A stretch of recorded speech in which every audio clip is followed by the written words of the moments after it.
Hey, Sean.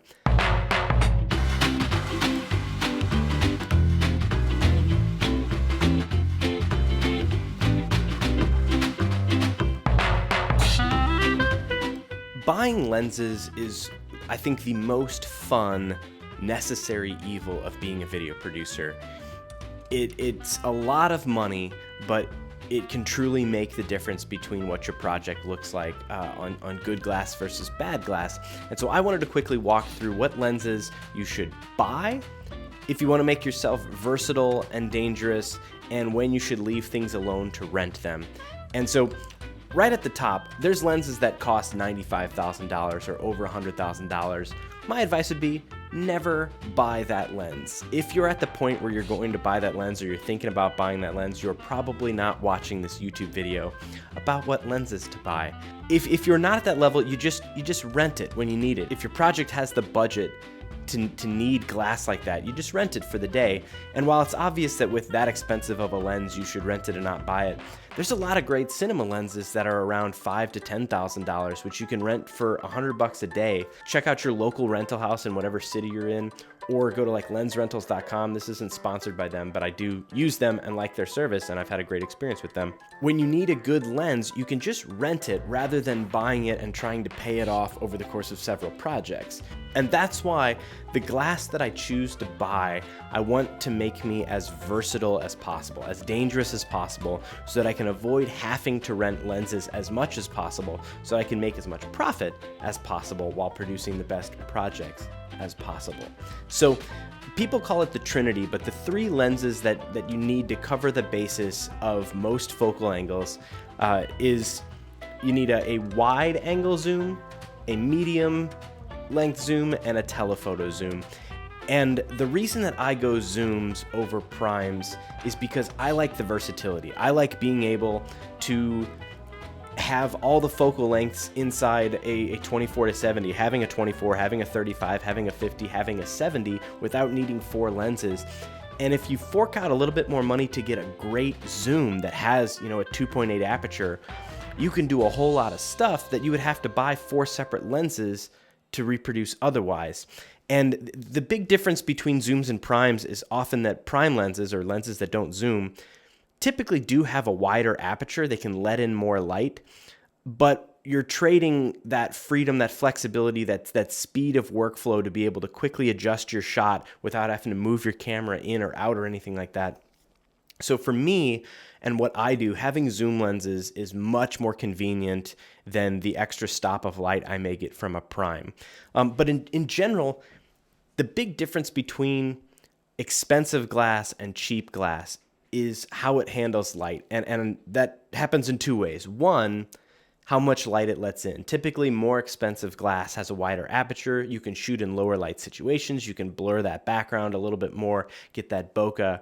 But the other thing that really, really affects a cheap lens versus an expensive lens is if light gets into your lens from off axis, it'll bounce around inside a cheap lens and sort of wash out, destroy your contrast, and give you a real bad flat image. As where these super expensive cinema lenses, man, you can point those things at the sun and it'll get you a gorgeous flare and you won't wash out the rest of your shot. So that's what more expensive glass does. And that's why for me it's worth paying. Compared to $1,000, there's some great lenses that are around $2,000 or $2,500 or even $2,800. And those typically can handle light pretty well. And if you're shooting and you've got a hair light that's, you can't perfectly matte out everything with a matte box, a good lens will go a lot further to get you a great looking image than a cheap lens will when it comes to those light leaks. So this Trinity is typically a 16 to 35, a 24 to 70, and a 70 to 200. And almost every camera brand out there has their version of these lenses. Sony has their own. That's what I have. Sigma makes some for Sony, and so does Tamron. There's a whole bunch of great lenses for the E-mount and the L-mount systems, and Canon makes their own Trinity.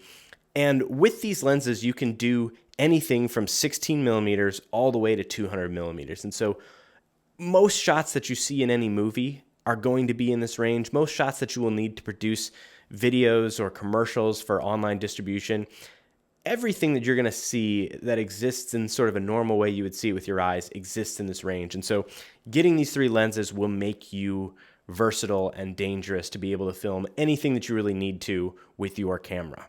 For me, I use the 24-70 G Master Sony lens for almost everything. It stays on my camera almost all the time. I use it for interviews. I use it for photo shoots when I do that. I use it for product shots. And for B-roll, it's great because you can come out to 24 and get a big, wide, beautiful shot of something, and you can go in as far as 70 and get a much tighter angle. And then my telephoto zoom is the 70-200 G Master lens, f2.8. It's great for a second interview camera and getting that tight, and it's great for shooting B-roll when you need to throw, closer to something and really draw attention to something, compress the background, and have something shine on its own. And being able to open it up to 2.8 goes a long way to really letting something stand alone in space, with the background completely blown out. So those 2 lenses are G Masters. I don't have the 16-35 G Master. I have the one that only opens up to f4, but while I lose a stop and a half of light compared to the G Master, and again, there's some differences in the quality of the lens barely, but for most of what I do, this lens is fantastic, but it's lighter. And that's the big thing for me, is some of these lenses are so heavy, like the new Canon lenses are massive, and so it limits what you can use gimbal-wise and what your rig has to be to support that.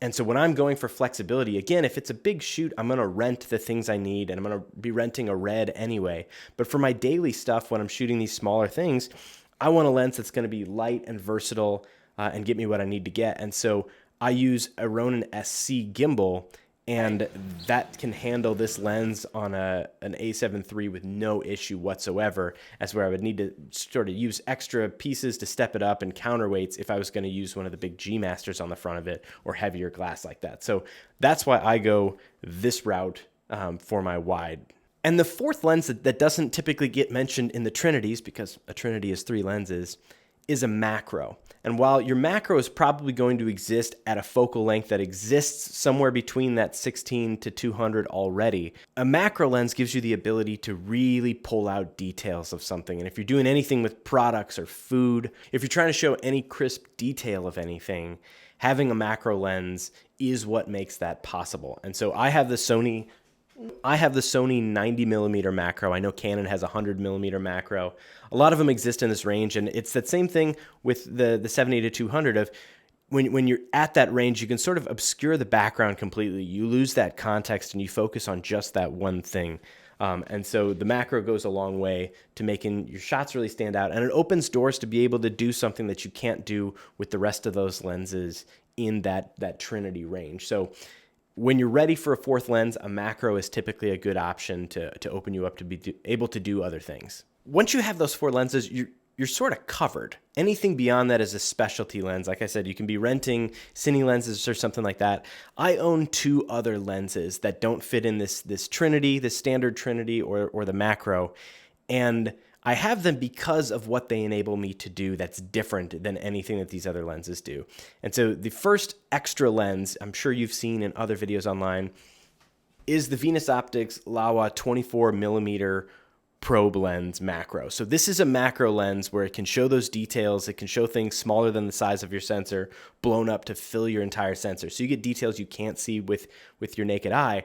But this is a 24mm lens, which means that you do get all the context of your background. Compared to the 90mm macro, which is so zoomed in that you compress the background and you lose a lot of that, this really shows off everything and puts things in context, and you can get really, really close to stuff, and with a little motion, this lens can create images that no other lens can, and that's why I stopped renting it and bought it and added it to my kit, because I love when I can add a shot from this to a project. It really makes it stand out. It's captivating, especially for stuff that exists on social media.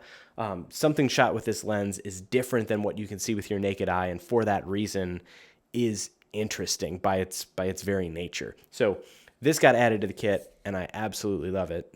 The one other lens that I bought, which admittedly doesn't help me with most video projects. There's not an opportunity to use this on most shoots that I do, but while video is my career, photography is my hobby, and I typically don't do a lot of photography for hire, but I love shooting birds. And so what I added to my kit, yeah, you've got your Trinity from 16 to 35, 24 to 70, 70 to 200. So 16 to 200 is covered in that Trinity. This new behemoth from Sony is the 200 to 600. So this extends me from 16 millimeters all the way to 600 millimeters, and you can zoom in far with this thing. So while I mostly use it for shooting birds for fun, and I had a bunch of B&H credits to use, so it made sense to buy it, or at least that's what I told myself. This can film things that are further away than you're used to being able to see. And so again, it's an angle that is unique because it's not something you commonly see. You don't see a lot of footage shot at 300 millimeters or at 600 millimeters. And so it's an intimate angle, and I'm excited to find ways to use it for video, but realistically, it's probably mostly going to be for fun and for vacation and shooting pictures of birds and animals, which you can see on my Instagram if you want. But so those are the lenses I have and why I have them. And as you start to build your kit or continue to build your kit or add lenses to it, keep in mind that lenses can literally last you your entire life. They can span your entire career like a good tripod. It can just, if you spend the money to get something good, you won't have to replace it. You won't have to upgrade it. It will last you forever. It is a piece of glass. And if you take care of it and value it, it will continue giving back to you for your entire career. So keep that in mind as you build your kit. And if you have any thoughts on why you've bought different lenses than I have, I would love to hear that. If you have a lens that is sort of unusual, but it creates awesome stuff for you and your projects, I'd love to hear what that is. So feel free to throw that in the comments or shoot me a message on Instagram. As always, thanks for watching. I really appreciate it. If you have any thoughts or feedback, let me know. Otherwise, I'll see you soon. See you later. Bye.